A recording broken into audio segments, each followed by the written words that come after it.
J'ai arrêté de fabriquer ce genre de produits complètement en juillet 2017. Aussi bien les cours que le tricot, je ne pouvais plus du tout travailler suite aux paralysies qui sont liées à une maladie auto-immune. Puisqu'après la première tumeur, j'ai eu 2 maladies auto-immunes, donc la thyroïde et une hyperthyroïdie, je ne sais plus exactement, et donc la capsulite rétractile, donc 2 maladies auto-immunes qui proviennent, d'après l'endocrinologue, d'un empoisonnement environnemental. Voilà. Et donc elle m'a annoncé ça en juin 2018, à notre premier rendez-vous, puisque elle m'a demandé de quoi était touchée Nia, ma fille. Et quand je lui ai parlé de polyarthrite enfantine, elle m'a dit c'est le même type de maladie. Vous êtes toutes les deux touchées par des maladies auto-immunes. Donc un empoisonnement extérieur qui vient attaquer votre organisme. Et l'organisme se défend en attaquant des organes internes.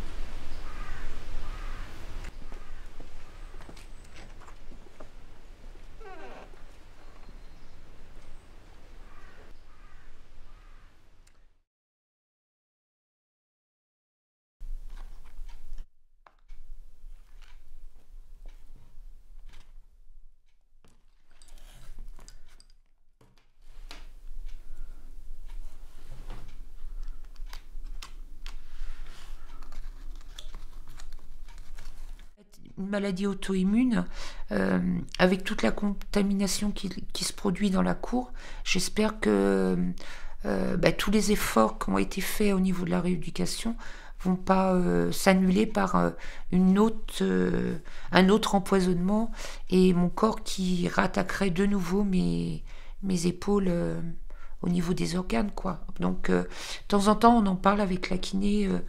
Bon, elle me dit non, il faut pas y penser, il faut pas y penser.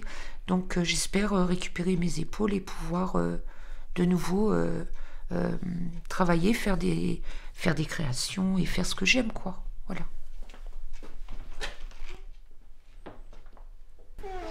Donc je suis arrivée en 2000, donc il y a 19 ans ici. Donc c'est une maison qui a été construite dans les années 1850. Et avec cette maison, derrière, il y a 1 hectare. Et j'avais mes lapins, mes poules, enfin mes chèvres. Donc voilà, un petit élevage familial, ce qui nous permettait d'être quasiment autonomes en alimentation. Et puis, donc, 10 ans comme ça, où tout se passait très bien. J'avais effectivement des éleveurs, des cultivateurs autour de chez moi, dont un sur l'Ille-et-Vilaine qui m'a qui m'a annoncé qu'aucun traitement n'avait été fait depuis 20 ans autour de la maison pour ses 2 champs à lui, pour sa part à lui.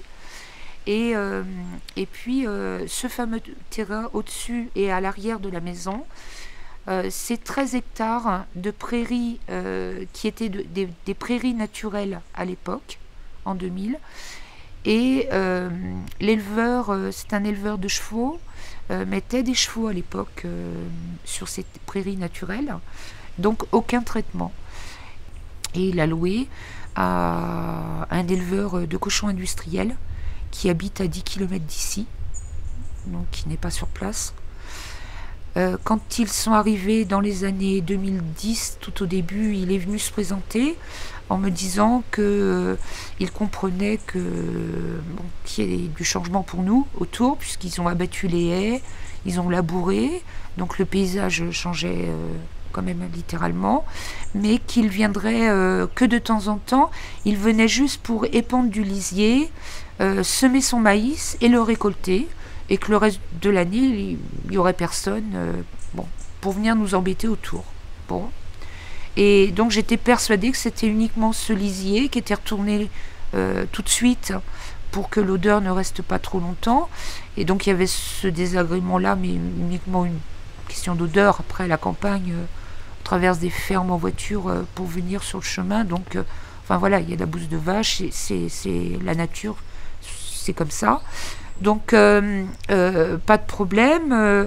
Je l'ai appelé plusieurs fois parce que j'avais quand même, suite au labour et à la transformation de ces prairies naturelles, des glissements de terrain dans ma cour et donc une dégradation dans l'atelier, du matériel, de la pergola, de la cour elle-même et puis du muret juste sous la terrasse couverte. Et puis plusieurs fois il m'avait dit ben, on fera venir une entreprise pour enlever tout cet amas de terre de boue. Et il m'avait parlé éventuellement, il fallait qu'il regarde s'il pouvait pas faire une bande d'herbe sur le bord de ce champ. Bon, après c'est quand même 2 hectares au-dessus et c'est quasiment, je vois sur le champ là, sur 1 hectare, il y a 5000 mètres de terrain qui glisse dans la cour.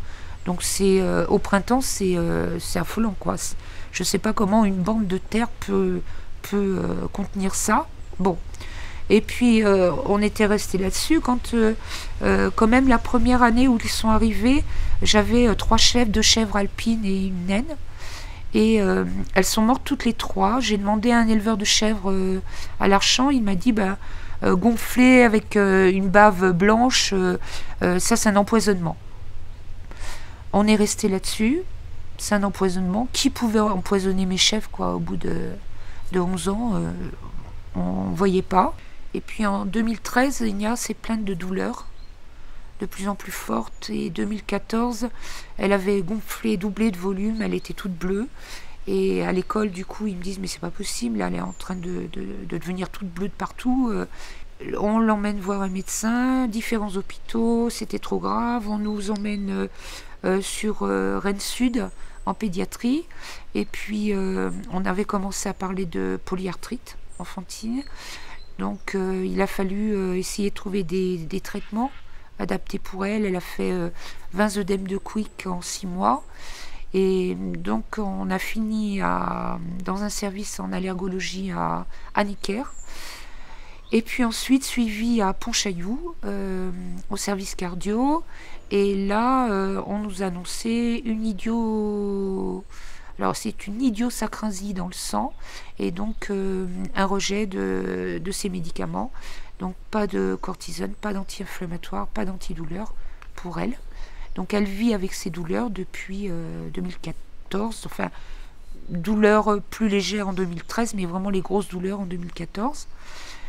Et donc on ne pensait toujours pas ces pesticides parce que je ne savais déjà pas que ça s'était pendu. Et puis les médecins ne me parlaient pas de ça. On me demandait s'il y avait des gens comme ma fille dans la famille, ce qui n'est pas le cas. Donc on a essayé de faire des recherches. Elle avait des anticorps très très élevés, très importants. Donc c'est son corps qui se défendait, mais on n'en savait pas plus. Et puis quand moi je suis tombée malade, bon j'ai fait une première tumeur, bon ça peut arriver.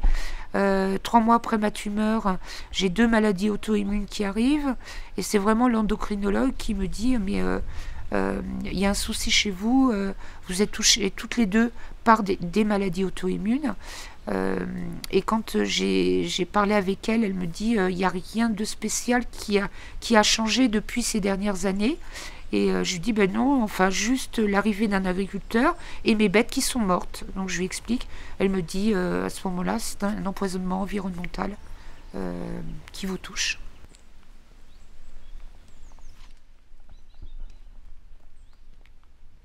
Voici une des parcelles qui était un champ donc avec des prairies quand je suis arrivée en 2000 avec des chevaux. Et ça a été transformé aux alentours des années 2010 en agriculture intensive et donc abattage des haies, labour dans le sens de la pente et puis culture de maïs depuis 9 ans maintenant. Et donc j'ai fait une photo au moment des épandages. J'ai une coccinelle. Au moment des épandages de cette année. Donc ça, c'était en mai. Et donc, il passe juste ici, au bord, et jusqu'en bas. Et au moment de cet épandage-là, on avait des vents à 38 km/h et une pluie intensive. Donc j'ai appelé l'agricultrice qui m'a raccroché au nez. J'ai fini par appeler les gendarmes pour venir constater un peu ce qui se passait. Mais bon, l'entreprise agricole a bien avoué devant les gendarmes qu'il y avait trop de vent au moment de l'épandage. Mais c'est tout, rien de plus. Quand il y a un épandage et que la pluie arrive au moment de l'épandage et toute la nuit suivante et le lendemain, forcément les produits coulent dans ma cour. Donc ça longe et le chemin communal et toutes ces terres et ça s'accumule dans ma cour tout en bas. Ma cour forme une cuvette devant la maison et ça stagne au niveau de la cour. Là, j'étais en train de regarder le champ d'un agriculteur qui habite 500 mètres à peu près, 800 mètres en bas de chez moi. Et ce champ-là, déjà, le labour se fait dans l'autre sens et pas vers la pente. Mais en plus, alors que c'est aussi un cultivateur conventionnel et donc dit intensif, etc., il ne traite pas, il n'a jamais traité. Depuis 20 ans, il ne traite pas ce champ parce que ce champ descend directement au-dessus de la maison. Donc c'est un champ qui reste non traité. Et là en face, nous avons le champ qui est traité depuis maintenant 9 ans, avec un labour dans le sens de la pente. Et donc on voit bien pour deux agriculteurs conventionnels, deux façons de faire différentes. Un, bon, bien sûr, qui habite là, dans le vallon, et une personne qui habite à 10 km et qui fait traiter et sous-traiter pour les traitements et qui ne regarde pas la vie du riverain et les conséquences par rapport aux écoulements hors des parcelles. On a beau avoir des lois, bon, il n'y a pas grand-chose sur la protection des riverains jusqu'à maintenant, mais c'est un peu, on a l'impression que c'est un peu comme on veut. C'est-à-dire, tout le monde fait ce qu'il veut. Si un agriculteur décide de ne pas empoisonner son voisin et de ne pas traiter parce qu'il y a des pentes trop fortes à plus de 10%, voire 100% pour le talus, donc celui qui a 10% ne traite pas pour ne pas empoisonner le riverain, le voisin, mais en face nous avons des entreprises agricoles qui vont traiter à tout va, même avec une pente à 100% dans la cour et un talus.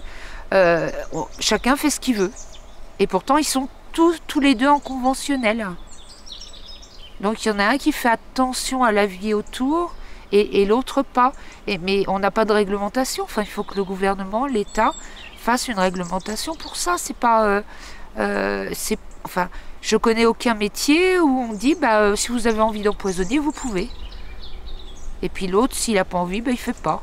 Non, chacun choisit sa façon de faire.